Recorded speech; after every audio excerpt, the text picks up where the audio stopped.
ဒီနေ့တော့ကျွန်တော်လက်ထဲကို Redmi Note 12 Pro finally ရောက်လာပါပြီဆိုတော့ကျွန်တော် ACD Mobile and Computer Center ပို့လိုက်တာတော့တော်တော်ကြာပြီပေါ့နော်ဒါပေမဲ့လမ်းထဲမှာပိတ်ရက်တွေခံနေရတယ်ဂျားထဲမှာဘာဖြစ်လို့လဲမသိဘူး4ရက်5ရက်လောက်ကြာသွားတယ်ဆိုတော့ Riot ကဒီနေ့ညနေမှာရောက်လာတယ်ပေါ့နော်ဆိုတော့ညနေရောက်လာတဲ့အခါကျတော့ကျွန်တော်ဒီကောင်တွေလိုမျိုး impression တစ်ခုအနေနဲ့မလုပ်ပေးတော့ဘူးမလုပ်ပေးတော့ဆိုတာဗျာperformance ပိုင်းဆိုရင်ဒါ Redmi Note 12 Pro Plus မှာကျွန်တော်စမ်းသစ်တော့စမ်းပြီးသားကျန်တဲ့ဒီdesign ပိုင်းပါညာအပြောင်းလဲလေးပဲနည်းနည်းပြောစရာရှိရပါတော့ဆိုတော့ကျွန်တော်ဒီနေ့အဲ့တော့ဒီကောင်လေးကို unboxing လုပ်မယ်ပြီးတော့ဒီ Redmi Note 12 Pro Plus နဲ့ကိုင်ရတဲ့ hand feeling Redmi Note 12နဲ့ရှင်ပြီးတော့ကိုင်ရတဲ့ hand feeling လေးတွေပါထည့်ပြီးတော့ comparison ပုံစံလေးလည်းပြောပြသွားမှာပေါ့နော်ဆိုတော့ကျွန်တော်ဒီနေ့ review နေကူညီပေးတာက ACD Mobile and Computer Center ကူညီပေးတာပါဆိုတော့ဒီ Redmi Note 12 Pro Redmi Note 12 Pro Plus Redmi Note 12 3မျိုးစလုံး ACD Mobile and Computer Center မှာရောင်းပေးနေပါပြီရောက်နေပါပြီဆိုတော့ ဝယ်ချင်တယ်ဆိုရင်ကျွန်တော်ကို support လုပ်ပေးတဲ့ ACD Mobile and Computer Center မှာတော့ရောက်အားပေးပါလို့လည်းကျွန်တော်ဒီနေ့ကနေပြီးတိုက်တွန်းပါတယ် ACD Mobile and Computer Center ရဲ့ page ကိုလည်းကျွန်တော် caption မှာ tag တွဲပေးထားပါတယ် YouTube ဆိုရင်လည်းကျွန်တော် description ထဲမှာ link ချပေးထားပါတယ်ဗျကဲအဲ့တော့ကျွန်တော် unboxing လုပ်နေတဲ့ဒီကောင်ရဲ့ဈေးနှုန်းလေးကိုအရင်ဆုံးပြောပြမယ်ပေါ့နော်သူ့ရဲ့ဈေးနှုန်းက6သိန်းခွဲနဲ့9သိန်းကြားမှာရှိနေမှာပေါ့နော်ဆိုတော့ဒီနေ့ Redmi Note 12 series ဈေးနှုန်းတွေကတော့ကျွန်တော်မနစ်ကတဲ့ဆိုင်တော့အများကြီးတော့မြောက်သွားပြီပေါ့နော်ဒါ exchange rate အကြောင်းလဲပါတယ်ဒါပေမဲ့မနစ်က Redmi Note 11နဲ့ရှင်းလိုက်ကျွန်တော်ကတော့ဒီ12 Pro Plus ကို12ရောတိတ်ပြီးတော့အားမရသေးဘူးဆိုတော့ဒီ Redmi Note 12 Pro ရောဘယ်လိုသွားမှာလဲဆိုတော့ကျွန်တော်သိအောင် unbox လုပ်ပါမယ်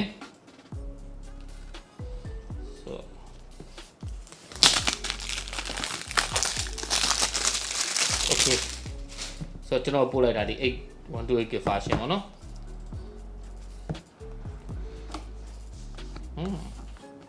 ဒါတော့ကျွန်တော်ထုံးတဲ့တိုင်းပဲမြင်နေကြငကားလေးပေါ့နော်ဆိုတော့ဒီငကားလေးတွေမှာဘာတွေပါလဲဆိုတော့ဒီမှာ cover အကြည့်လေးတစ်ခုပါပေါ့နော် silicone cover အကြည့်လေးပါတယ်ဒါတော့ထုံးတဲ့တိုင်းပါပဲညညူးပါမယ်ဘာမှဆိုရတူရောမပါပါဘူးနောက်ကျွန်တော်ဒီမှာမဆိုတာ67W adapter ပါမယ်တင်တယ်ဆိုတော့ကျွန်တော်ဖုန်းကိုကြည့်ပါမယ်ဆိုတော့ကျွန်တော်ပို့လိုက်တာအပြာရောင်လေးပေါ့နော်ဒီမှာပြာရောင်လေးကန်ရတဲ့ hand feeling ကတော့12 Pro Plus နဲ့တော့တွဲနေတော့မတူဘူးဗျဒါတော့ကျွန်တော် plastic အပေါ်ကကန်လိုက်ရပါဘောနော်ပြီးတော့ဒီမှာ67W ပါလာပါပြီဆိုတော့ 67W ကန်ချာချာပေါ့နော်ကန်ချာချာမဟုတ်ဘူးဗျရိုး 67W ပဲပါတယ်ပေါ့နော်ဆိုတော့ 67W adapter ပါလာမယ်နောက်ပြီးတော့ဒီမှာ type A to type C ကြိုးတချို့ပါလာမယ်နည်းနည်းထူးဆန်းတာလည်းဒီအပေါက်ကလေးတွေပေါ့နော်ဒီမှာဒီပေါက်ကလေးကိုသူပန်းစီရောင်လေးလောက်ထားတယ်အရောင်လေးကတစ်မျိုးပြီးတစ်မျိုးပေါ့နော်မတူဘူးပေါ့နော်Okay အဲ့တော့ကျွန်တော်ဖုန်းကိုစပြီးတော့ကန်ရတဲ့ hand feeling ဘိုင်းကိုစပြောဖို့အချိန်ရောက်လာပါပြီဆိုတော့ဒါပေမဲ့ခုနကကျွန်တော် plastic အုပ်ထားတဲ့အချိန်မှာကန်ရတဲ့ hand feeling က2ဗျ12 Pro Plus နဲ့တွဲနေတော့တိတာကွဲတယ် Okay ဆိုတော့ဒီကောင်ကနှလုံးနဲ့အမြင်ကိုစပြောမယ်ဆိုရင် Redmi Note 11 Pro လိုမျိုးပေါ့နော်ဘော်စီဖြစ်တဲ့ design ကိုတွားထားရပေါ့နော်လုံးဝ4000 flat design ပဲ base frame တွေဒီဟာတွေကိုအကုန်လုံး flat ပေါ့နော်ဒီမှာ12 Pro Plus ဆိုလည်း cap လေးလုပ်ပေးထားတယ်12ဆိုလည်းဒီမှာ cap လေးလုပ်ပေးထားရပေါ့နော်ဒီ12 Pro ယူကကြောက်လုံးဝဒီမှာကျွန်တော်တို့လုံးဒီ job နဲ့ flat design နဲ့တွဲရက်ပေါ့နော်ဘော်စီဖြစ်တဲ့ပုံစံဘက်ကိုတွားထားတယ်ကန်ရတဲ့ hand feeling ကတော့တိတလာကွဲထွက်သွားပါတယ်တိတလာကွဲထွက်သွားရဆိုတာဒီလိုမျိုး cap လုပ်ပေးထားတဲ့ design တွေကကြာကင်လို့ရှိရင်ကျွန်တော်လက်ဘာမှနာပြတော့မရှိဘူးဒီလိုမျိုး4000အရန်ဖြစ်တဲ့ design တွေကကျွန်တော်ကင်လိုက်ရင်ဒီနားတွေ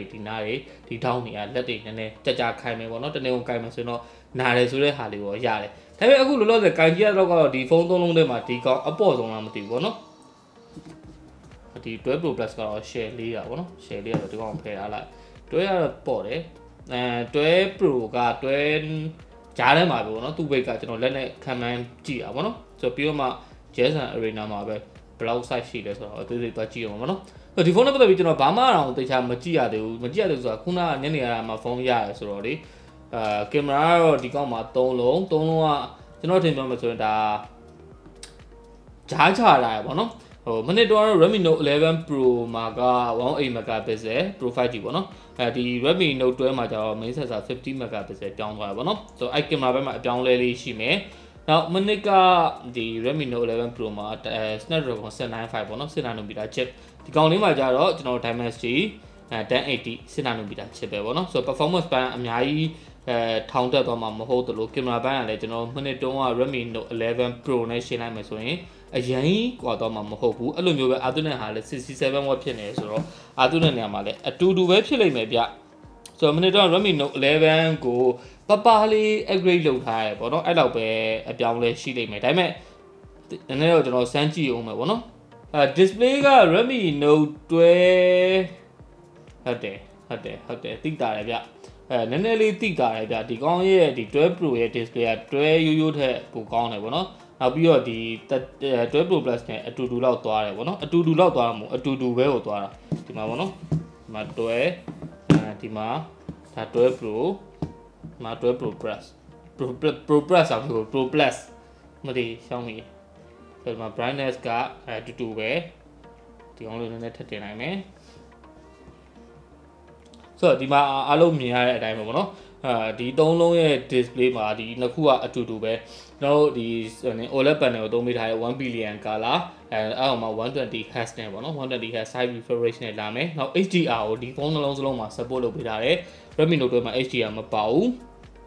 okay အဲ့တော့ကျွန်တော်တို့ဒီမှာ display ကိုနည်းနည်းလေးဒီ type move ပိုင်းနဲ့ပြောင်းလိုက်မယ်ပေါ့နော် type move ပြောင်းမယ်နောက်ပြီးတော့ refresh ကိုdefault တော့ recommended ဖြစ်သွားပြီပေါ့နော်ဒီကောင်းမှာက display ကိုကျွန်တော်တို့ refresh ကိုဒီမှာ default recommended ပေါ့နော်ကျွန်တော် custom ထားမယ်ဆိုရင် 120Hz ရှိရမယ်60Hz 120Hz တိုက်ရွေးထားလို့ရမှာပေါ့နော် default ထားမယ်ဆိုရင်ကျွန်တော်တို့သူ့အနေနဲ့သူ auto adjust လုပ်ပေးမှာပေါ့နော်ဆိုတော့ဒီကောင်းမှာလည်း 120Hz ပါပဲ Redmi Note 12မှာလည်းဆိုတော့ display ပိုင်းလေးကနည်းနည်းလေးပပလေးတိတာတယ်ဗျကျွန်တော် HDR ပါနဲ့မပါလေဟိုတကယ်လည်းရှင်းကြည့်လိုက်မယ်ဆိုရင်ဒီကောင်းမှာကြောက် default ထားလို့မရဘူးပေါ့နော်ဈေးအနေဆုံးဖုန်းကိုသူနှိမ်တော့ထက်နှိမ်ထားသေးတယ်refresh ကို auto adjust ပေးမလုပ်ပေးဘူးပေါ့နော်ဒါပေမဲ့ update မှာလုပ်ပေးရင်တော့လုပ်ပေးလိမ့်မယ်ဗျဒီကောင် MI ဘယ်လောက်လဲမသိဘူးကျွန်တော်တစ်ချက်ကြည့်လိုက်မယ်ဒီမှာ my device 30.03 MI တူတူပဲဆိုရင်တော့မပေးတာပေါ့နော်အဲ့မှာမဟုတ်ဘူး MI မတူလို့ဆိုရင်တော့30.02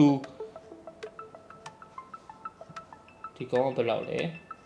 30.06ပေါ့နော်အဲ့ဆိုရင်တော့မပေးတာဖြစ်ဖို့များမယ်လို့တော့ထင်တာပဲပေါ့နော် refresh ကို auto adjustment တော့ okay အဲ့တော့ကျွန်တော် display ဘက်မှာကဒီ Redmi Note 12 Pro Plus နဲ့ Redmi Note 12 Pro နဲ့ကဘာမှသိမကွာတဲ့အတွက်ကျွန်တော်အများကြီးထပ်တော့မပြောတော့ဘူးနောက် audio ဘက်မှာဒီကောင်က JBL ကိုဖြုတ်လိုက်တဲ့အတွက်ကျွန်တော်မနစ်ကRedmi Note 12 Redmi Note 11 Pro နဲ့ရှင်းလိုက်မယ်ဆိုရင် audio ဘက်ကတော့ကျွန်တော်ဒီကဟာကို review လုပ်နေတော့စမ်းကြည့်တော့ weak သွားတယ်ခွီးသွားရဆိုတာအတန်အတိုးကျယ်ခွီးသွားတာမဟုတ်ကျွန်တော်တို့ basic တန်နဲ့ရော့သွားတာတွေအတန်ခက်ဆူးဆူးဖြစ်လာတာတွေအဲ့လိုမျိုးလေးရောသိတာပါနော်ဆိုတော့ကျွန်တော်ဒီမှာ ringtone လေးတစ်ခုကျွန်တော်စမ်းဖွင့်ပြလိုက်ပါမယ်ရှင်းသွားအောင်လို့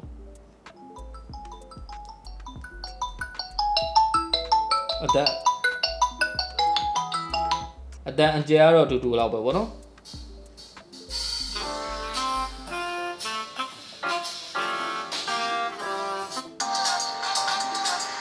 ဟုတ်တယ် basic ကတော့တိတိတတ်တာရောသွားရပါတော့ဆိုတော့ audio ဘက်မှာလည်းသူနည်းနည်းလေး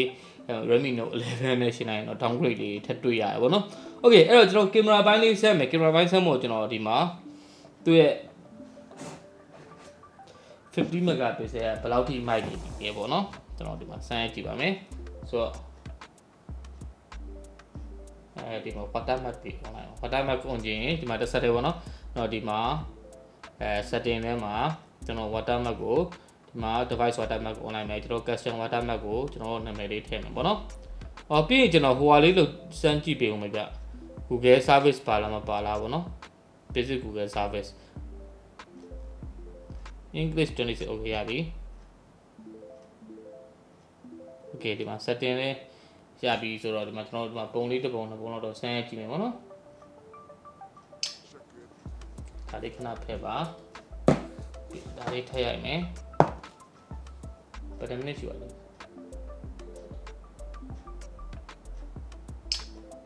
okay ဆိုတော့ဒါပြင်ထဲမှာမို့လို့လားမသိဘူးပေါ့နော်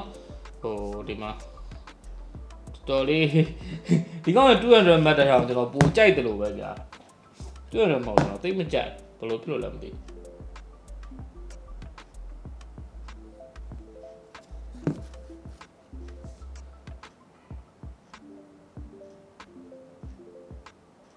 ဟုတ်တယ်ဗျာ200 Mbps ကလေကျွန်တော်အနောက်က depth of field ကိုယူချတာနည်းနည်းပိုများတယ်ဗျာဖိုတိုနဲ့ပဲရတာပါ portrait မဟုတ်ဘူးဒီမှာလေဒီကောင်ဆိုကျွန်တော်ဒီအောက်ကဒီပန်းလေးထိမြင်ရတို့လားဒီအောက်ကဒီပန်းလေးထိမြင်ရဒီမှာဆိုရင်ဒါတော့ depth of field ဟိုနေလို့ချပါလေလား blur ချပလိုက်တယ်ဒီလားဒီမှာရှင်သိတာပါလေဆိုတော့ကင်မရာဘက်က200 megapixel Pro Plus တဲ့သူတို့အားထားတဲ့ကောင်ထက်တောင်ဒီကောင်လေးကမစိုးဘူးပေါ့နော်ဆိုတော့ကျွန်တော် design ပိုင်းလေးမှာခုနကင်မရာဘက်နည်းနည်းလေးထွက်တာတွေဗါတွေကတော့အတူတူပဲအရင်လည်းဟိုနေမဖြစ်ဘူးကန်ကတော့ဒီကောင်လေးကနည်းနည်းပိုပါတယ်လို့ခံစားရတယ်ဒီ flat design ပေါ့နော် bossy ဖြစ်တဲ့ design တော့ဖြစ်လိမ့်မယ်ထင်တယ်ဆိုတော့ကျွန်တော်အပိုင်းမှာဒီ Redmi Note 12 Pro နဲ့ပတ်သက်ပြီးတော့ကျွန်တော်ဘာတွေသိချင်လဲကျွန်တော် review ဘာတွေလုပ်ပေးရမလဲကျွန်တော်အထင်ပြောမှာဆိုဒီကောင်လေးကလောလောဆယ် Redmi Note 12 series မှာအဝယ်အသင့်ဆုံးဖုန်းဖြစ်လိမ့်မယ်ပေါ့နော်ဒီ12ရော12 Pro Plus ကကျွန်တော်အများကြီးမကြိုက်ဘူး12ဆိုရင်ကျွန်တော် review တော့တင်ပြီးသွားပြီပေါ့နော်12 Pro Plus က review ကကျွန်တော်တင်မလို့ဒါပေမဲ့ဒီကောင်းရဲ့ဒီ Redmi 12 Pro ရဲ့ကင်မရာလေးဘယ်လိုအနေထားရှိလဲဆိုတော့သိချင်တော့စောင့်နေတာပေါ့နော် Okay အဲ့တော့ကျွန်တော် Redmi Note 12 Pro လည်းရောက်ပြီ12 Pro Plus လည်းရနိုင်ပြီဆိုတော့ကျွန်တော်ကင်မရာပိုင်းလေးနည်းနည်းဆက်မယ်ပြီးရင်ဒီအပိုင်းတွေမှာ Redmi Note 12 Pro Plus က review လာပါမယ်ဒါပြီး Redmi Note 12 Pro ရဲ့ review လာပါမယ်ဘာတွေသိချင်လဲကျွန်တော်ဘာတွေဆန်းပြရမလဲအဲ့တော့ကျွန်တော်ရဲ့ဒီ Redmi Note 12 Pro ရဲ့ impression unboxing comparison ပေါ့နော် comparison ဆိုတာဒီသုံးလုံးပေါ့နော်comparison တာပြောရပါကျွန်တော်အများကြီးစမ်းစရာတော့မလိုဘူးအဖေနည်းနည်းရှင်းရှင်းလင်းလင်းထွက်တယ်ပေါ့နော်ဆိုတော့အဲ့ဒါလေးကတော့ဒီလောက်ပါပဲဆိုတော့ဒီကောင်နဲ့ပတ်သက်ပြီးသိချင်တာရှိရင်လည်းကျွန်တော် comment မှာချမေးထားလို့ရပါတယ်ဆိုတော့ဒီလိုမျိုးဗီဒီယိုတွေအကြိုက်နေတဲ့ဆိုရင်လည်းကျွန်တော် YouTube မှာစောပြီးကြိုပြီးတင်နေရှိပါတယ်ဆိုတော့ကျွန်တော်ရဲ့ဗီဒီယိုတွေကိုကြိုပြီးစောပြီးကြည့်ကြတယ်ဆိုရင်ကျွန်တော်ရဲ့ YouTube channel ကို subscribe လုပ်လေးအွန်အားပေးဖို့လည်းဒီနေ့ဖိတ်ခေါ်လိုက်ပါတယ်ကျွန်တော်ရဲ့ YouTube channel လေးအောင်လည်းကျွန်တော် comment မှာချပေးထားပါတယ်ဗျ